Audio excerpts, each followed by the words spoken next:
रायबरेली में मुख्यमंत्री योगी आदित्यनाथ ने कांग्रेस और समाजवादी पार्टी पर निशाना साधा। उन्होंने कहा कि विपक्ष को भारतीय परंपराओं से मतभेद हो सकते हैं, लेकिन वर्तमान पीढ़ी के भविष्य से खिलवाड़ नहीं होना चाहिए। योगी ने आरोप लगाया कि कांग्रेस को रायबरेली के विकास में रुचि नहीं है, जबकि समाजवादी पार्टी केवल सैफई परिवार और अपने प्रभावशाली समूह को सम्मान देती है। आपके संस्कार हो सकता है भारत की परंपरा के साथ मेल न खाते हो, लेकिन कम से कम हमारी वर्तमान पीढ़ी के जीवन के साथ खिलवाड़ न करें। आप विकास नहीं करा सकते, विकास में आपकी रुचि नहीं,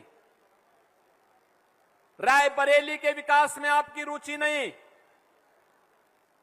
एक जिम्मेदार नेता के रूप में आपको आचरण करके लोगों के सामने एक मिसाल प्रस्तुत करनी चाहिए थी। बहन और भाइयों, सर्वाधिक समय तक रायबरेली और अमेठी में कांग्रेस और कांग्रेस के द्वारा थोपे गए लोग जनप्रतिनिधि के रूप में नेतृत्व दिए हैं, लेकिन इन्होंने कभी भी भारत की आजादी के इन क्रांतिकारियों को, इन नायकों को सम्मान देने का कार्य नहीं किया, क्योंकि सम्मान में ये मानते हैं कि सम्मान तो केवल यहां एक परिवार का होता है। इनका मानना है केवल उनके परिवार का सम्मान मिलना चाहिए, यानी केवल कांग्रेस का मानना है कांग्रेस को सम्मान मिले, और समाजवादी पार्टी को कहना है कि केवल सैफई सिंडिकेट को सम्मान मिले। बहन और भाइयों, इस सैफई सिंडिकेट एक दूसरा है।